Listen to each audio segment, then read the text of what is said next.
వీళ్ళు చేస్తా ఉన్న వైట్ పేపర్స్లో నుంచి ముఖ్యమైన అంశాలను మాట్లాడతాం. పోలవరం గురించి మాట్లాడారు.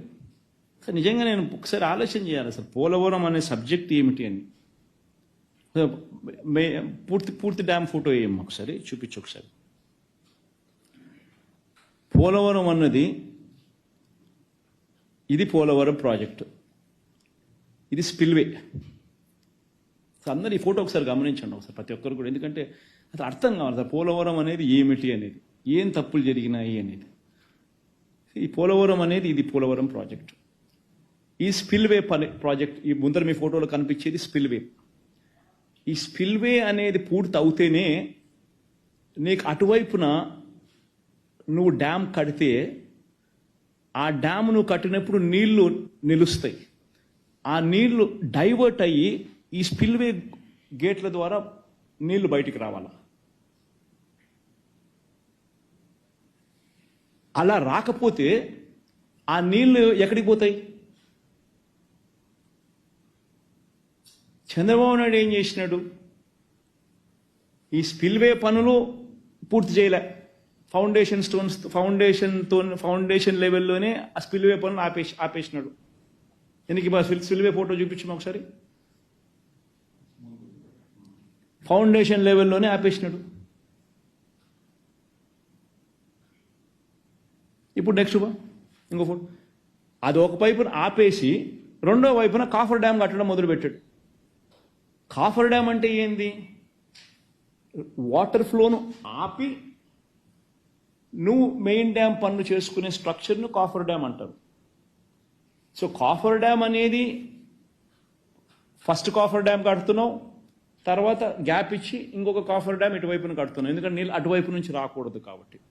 మధ్యలో నువ్వు మెయిన్ డ్యామ్ కడతావు. ఈ రెండు కాఫర్ డ్యామ్ స్ట్రక్చర్స్ మధ్యలో నువ్వు మెయిన్ డ్యామ్ కడతావు. That is rock filled main dam కడతావు. అది డిజైన్. ఈ కాఫర్ డ్యాములు అనేది ఎందుకు కడతావు? ఆ మెయిన్ డ్యామ్ పనులకు నీకు అబ్స్ట్రక్షన్ లేకోకుండా, నీళ్లు రాకుండా పని ఫెసిలిటేట్ చేయడం కోసం నువ్వు కడతావు. ఈ రెండు మెయిన్ కాఫర్ డ్యాములు అనేది నువ్వు ఎప్పుడు కట్టాలి? స్పిల్వే పనులు పూర్తి చేసిన తర్వాత కట్టాలి. నువ్వేం చేసినావు? ప్రీవియస్ స్లైడ్కి పోమ్మ. స్పిల్వే పనులు పూర్తి కాకుండా ఫస్ట్ ఫోటోకి పోమ్మ.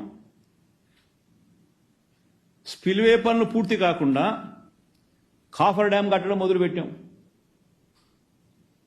ఒకవేళ ఆ కాఫర్ డ్యామ్ నువ్వు పూర్తిగా కట్టేసి ఉంటే నీళ్ళు ఎక్కడికి పోతాయి? నీళ్ళు ఎలా పోతాయి బయటికి? స్పిల్వే పనులు పూర్తి కాలా, నీళ్లు డైవర్ట్ చేయలేవు నువ్వు. ఎందుకంటే స్పిల్వే పనులు పూర్తి కాలేదు. నువ్వు కాఫర్ డ్యామ్ పూర్తి చేసేసిందంటే నీళ్ళు ఎక్కడికి పోతాయి? ఎలా పోతాయి? సో నీళ్లు ఎక్కడికి పోతాయి, ఎలా పోతాయి అనే దానికి సమాధానం లేదు. కాబట్టి ఏం చేసావు? కాఫర్ డ్యామ్లో గ్యాప్లు ఇడిచిపెట్టేసినావు. అదిగో గ్యాప్లు కనిపిస్తా ఉన్నాయి చూడు. ఆ కాఫర్ డ్యామ్స్లో, రెండు కాఫర్ డ్యామ్స్లో మా మాదిరి గ్యాప్లు ఇడిచిపెట్టేసినావు నీళ్లు పోవడానికి. మరి నీళ్లు ఎలా పోతాయి? ఆ గ్యాప్లో నుంచి పోవాలి కదా. సో 2400 మీటర్ల విస్తీర్ణం ఉన్న గోదావరి నది, 2400 మీటర్ల విస్తీర్ణం ఉన్న గోదావరి నది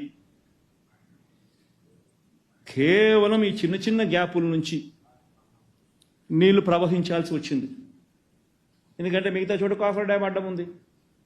స్పిల్వే పనులు కాల, స్పిల్వే పైపు నుంచి నీళ్లు రావు. సో ఆ రెండు గ్యాపుల నుంచి నది పోవాల్సి వచ్చింది. సో ఏమవుతుంది? 2400 మీటర్ల విస్తీర్ణంలో పోవాల్సిన గోదావరి నది కాఫర్ డ్యామ్ ఉంది కాబట్టి మధ్యలో గ్యాపుల్లో నుంచి పోవాల్సి వచ్చింది. సో ఆ గ్యాపుల్లో మాత్రమే నది పోయేసరికి ఏమైంది? వెలాసిటీ పెరుగుతుంది, విస్తీర్ణం తగ్గింది, ఆటోమేటిక్లీ వెలాసిటీ పెరుగుతుంది. వెలాసిటీ పెరిగితే ఏమవుతుంది? స్కౌరింగ్ జరుగుతుంది. స్కౌరింగ్ జరిగితే ఏమైంది? కింద 22 మీటర్ల నుంచి 33 మీటర్ల డైఫ్రమ్ వాల్, అంటే కాఫర్ డ్యామ్ కింద ఉన్న స్ట్రక్చర్ను, ఫౌండేషన్ స్ట్రక్చర్ను డైఫ్రమ్ వాల్ అంటారు. It is nothing but foundation. పైన వచ్చేది కాఫర్ డ్యామ్, కింద వచ్చేది డైఫ్రమ్ వాల్, ఫౌండేషన్ మొత్తం ఎగిరిపోయినాయి స్కౌరింగ్ జరిగి. పైగా చంద్రబాబు నాయుడు చేసి తప్పేంది? కాఫర్ డ్యాంలో ఒకవైపున మొదలుపెట్టినట్టుగానే మెయిన్ డ్యామ్ కూడా మొదలుపెట్టాడు. 2 కాఫర్ డ్యాములు పూర్తి చేయకుండా మధ్యలో మెయిన్ డ్యామ్ కూడా మొదలుపెట్టాడు. మెయిన్ డ్యామ్కు సంబంధించిన డైఫ్రమ్ వాల్ కూడా అయిపోయింది. అప్పటికి ఏమైంది? అప్పుడు ఈ స్కౌరింగ్ కాఫర్ డ్యామ్ను ఎత్తింది, మెయిన్ డ్యామ్ డయాఫ్రమ్ వాల్ను కూడా ఎత్తేసింది.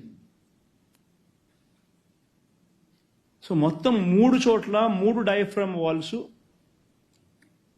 ఈ గ్యాపుల్లో నుంచి నీళ్లు పోవాల్సిన పరిస్థితులు పోక తప్పలేదు. కాబట్టి వెలాసిటీ ఆఫ్ ది వాటర్ పెరిగి స్కౌరింగ్ వల్ల పూర్తిగా ఎత్తేసింది. అసలు ఎవడన్నా బుద్ధునోడు ఎవడన్నా కానీ ఇది చేస్తాడా? మీరే ఆలోచన చేయండి. అందరూ విఘ్నత కలిగిన డిగ్రీలు చదువుకున్న జర్నలిస్టులు మీరంతా. ఒక ప్రాజెక్ట్ కట్టేసరికి ప్రణాళికబద్ధంగా కట్టాలి. ఫస్ట్ స్పిల్వే అయిపోవాలి. So that diversion of water can take place when the coffer dam is put in place. Spillway పనులు పూర్తి కాకముందే కాఫర్ డ్యామ్ పనులు మొదలు పెడతావు. కాఫర్ డ్యామ్ కన్నా పూర్తి అవుతే స్పిల్వే వైపు నుంచి నీళ్లు మళ్లించే అవకాశం లేదు. కాబట్టి కాఫర్ డ్యామ్లో గ్యాప్లు ఇచ్చి పెడతావు. కాఫర్ డ్యాములు 2 పూర్తి కాకమునిపే, స్పిల్వే పూర్తి కాకమునిపే నువ్వు మెయిన్ డ్యామ్ డయాఫ్రమ్ వాల్ కూడా కట్టేస్తావు. సో నీళ్లు ఆటోమేటిక్లీ తక్కువ గ్యాప్లో నుంచి వచ్చేసరికి వెలాసిటీ ఆఫ్ ది వాటర్ పెరిగి స్కౌరింగ్ జరుగుతుంది. సో కిందికి 35 మీటర్ల నుంచి 22 మీటర్లు స్కౌరింగ్. తప్పు ఆయన చేస్తే మన ప్రభుత్వం వచ్చిన తర్వాత ఈ తప్పులన్నీ రిపేర్ చేస్తూ అడుగులు పడ్డాయి. అసలు ఫస్ట్ ఆఫ్ ఆల్ ఈ డ్యామ్ కన్స్ట్రక్షన్ చంద్రబాబు నాయుడు తీసుకోవడమే చేసిన మొదటి తప్పు.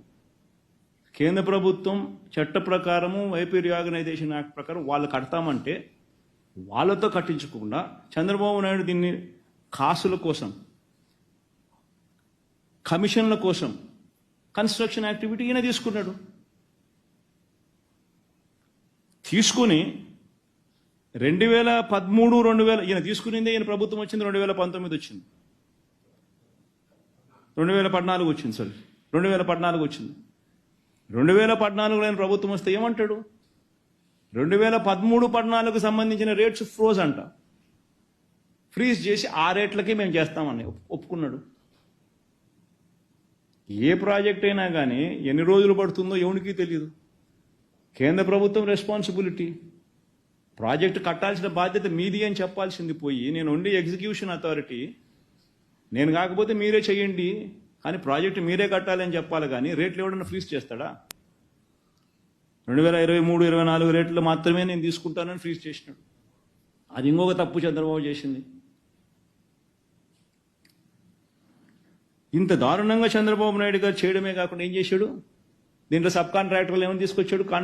పని ఈయన వర్కులు తీసుకుని ఫస్ట్ ఆఫ్ ఆల్ ఈ వర్కులన్నీ అక్కడ చేయాల్సిన స్పిల్వే వర్కుల్లో కాంక్రీట్ వర్కులు కాబట్టి రేట్లు మిగలవని చెప్పి, కాంక్రీట్ వర్కులు డబ్బులు మిగలవని చెప్పి, ఇదైతే అర్త్ వర్క్ అని చెప్పి కాంట్రాక్టర్లందరినీ ఇది తీసినాడు, ఈ పనులు చేయించినాడు. ఇందులో సబ్ కాంట్రాక్టర్లు ఎవరు? ఈనాడు రామోజీరావు వియంకుడు ఒకడు, ఒక ఆయన ఈనాడు రామోజీరావు వియంకుడు సబ్ కాంట్రాక్టర్ ఒకరు, ఇంకొక ఆయన ఎవరు? యనమల రామకృష్ణుడు వియంకుడు. ఇవన్నీ నేను చెప్పేది వాస్తవాలు అవునా కాదా ప్రశ్నించండి మీరందరూ కూడా. నేను చెప్పేది వాస్తవం అవునా కాదా ప్రశ్నించండి మీరందరూ కూడా. ఆరోపణలు చేయడం లేదు, నేను సరైన ఆధారాలతో ఆరోపణలు చేస్తూ ఉండా. మనం చేసేది కరెక్టేనా అని చెప్పి ఆలోచన చేసే కార్యక్రమం చేయమని చెప్పి అడుగుతా ఉన్నా. నువ్వు స్పిల్వే వర్కులు ఎందుకు చేయలేదు? స్పిల్వే వర్కులు కాంక్రీట్ వర్కులు, గేట్ వర్కులు కాబట్టి డబ్బులు మిగలవు కాబట్టి, ఇక్కడైతే అర్త్ వర్క్ కాబట్టి ఇక్కడ చేసినాం. ఈ అర్త్ వర్కులలో ఎవరు కాంట్రాక్టర్లు? రామోజీరావు వియంకుడు ఒక ఆయన, నవభారత్ ఆయన, ఆయన పేరు నవభారత్, నవయుగ. ఇంకొక ఆయన యనమల రామకృష్ణుడు వియంకుడు. ఏంటి సబ్ కాంట్రాక్టర్ల కింద వాళ్ళకి ఇచ్చి వాళ్ళతో పనులు చేయించిన. ఇంత దారుణంగా డిలే జరిగితే మన ప్రభుత్వం వచ్చిన తర్వాత మనం ఏం చేసినాం? మన ప్రభుత్వం వచ్చిన తర్వాత మనం ఏం చేసినాము? మనం రాగానే అత్యంత పారదర్శకంగా రివర్స్ టెండరింగ్ పిలిచి 865 కోట్ల రూపాయలు ఆదా చేస్తూ కాంట్రాక్టర్ను మార్చి వెంటనే స్పిల్వే పనులు, ఈ పనులు కాదు, స్పిల్వే పనులు ఓవరాల్ కేంద్ర ప్రభుత్వానికి మిగిలించడం 865 కోట్ల రూపాయలు రివర్స్ టెండరింగ్ ప్రక్రియలో భాగంగా స్పిల్వే పనులు పూర్తి చేసాం. స్పిల్వే అప్రోచ్ ఛానల్ పూర్తి చేసినాం. స్పిల్వే గుండా నీళ్లు పోయేట్టుగా స్పిల్వే పనులన్నీ కూడా పూర్తి చేసినాం.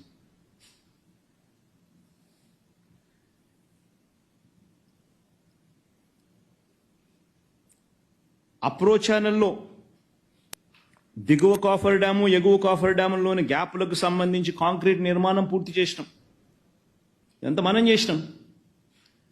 తర్వాత ఎగువ కాఫర్ డ్యాము, దిగువ కాఫర్ డ్యాముకు సంబంధించి దానికి సంబంధించిన కాంక్రీట్ గ్యాప్స్లో కాంక్రీట్ వర్క్ పూర్తి చేసినాం. కాంక్రీట్ నిర్మాణం పూర్తి చేసినాం. హైడల్ ప్రాజెక్టుకు సంబంధించిన కీలక సొరంగాలు పూర్తి చేసినాం. ఇవన్నీ మనం చేశాం కాబట్టే 2021 జూన్ 11వ తారీఖున గోదావరి నదిని ఒక చారిత్రాత్మక ఘట్టం మళ్లించాం స్పిల్వే మీద నుంచి. దీనివల్ల 2022 జూలై 16న గోదావరి చరిత్రలో 26 లక్షల క్యూసెక్స్ వరద వచ్చినా కూడా కాఫర్ డ్యామ్ ఏమీ గాలే, స్ట్రక్చర్ నిలబడింది, నీళ్లు పోవడానికి ఇబ్బంది లేదు, స్పిల్వే గుండా నీళ్ళన్నీ కూడా బయటకు వచ్చినాయి. మనం ఇప్పుడు స్టేజ్ సెట్ చేసినాం. ఇప్పుడు ఆ డయాఫ్రమ్ వాల్ ఏదైతే మెయిన్ స్ట్రక్చర్ ఏదైతే ఉందో, ఎర్త్ ఫిల్డ్ రాక్ డ్యామ్ ఏదైతే ఉందో, ఆ డ్యాముకు సంబంధించి డయాఫ్రమ్ వాల్ కూడా కోసుకొని పోయింది. కాబట్టి కేంద్ర ప్రభుత్వం కొత్త డయాఫ్రమ్ వాల్ కట్టాలన్నా, లేకపోతే కోసుకొని పోయిన డయాఫ్రమ్ వాల్ ఎక్కడైతే కోసుకొని పోయిందో అక్కడ రిపేర్ వర్కులు చేయాలా అనేది వాళ్ళు నిర్ణయం తీసుకుని వాళ్ళు దానికి ఆమోదం తెలిపితే ఆ వర్కులు ఇమీడియట్లీ స్టార్ట్ అయితే అక్కడ నుంచి ఇంకా స్టార్ట్ అవుతుంది పని. ఇది వాస్తవం. అయితే నువ్వు చేసేది ఏంది? చేయాల్సిన పని ఏది చేయకుండా, ప్రణాళికాబద్ధంగా ఏది జరిపించకుండా, నీ స్వార్థం కోసం, నీ కాంట్రాక్టర్లతో కమిషన్ల కోసం అర్త్ వర్క్ అయితే బాగా మిగులుతుందని చెప్పి ఫస్ట్ ఆ వర్కులన్నీ చేసేసి, కాంక్రీట్ వర్కులు అయితే డబ్బులు మిగలవని చెప్పి కాంక్రీట్ వర్కులు పక్కన పెట్టేసి, నువ్వు చేసిన తప్పులు కప్పిపుచ్చుకునే దానికోసం నువ్వు మన వేరే వాళ్ళ మీద ఏలెత్తి చూపిస్తా ఉండవు. ఆలోచన చేయమని చెప్పి అడుగుతా ఉన్నా.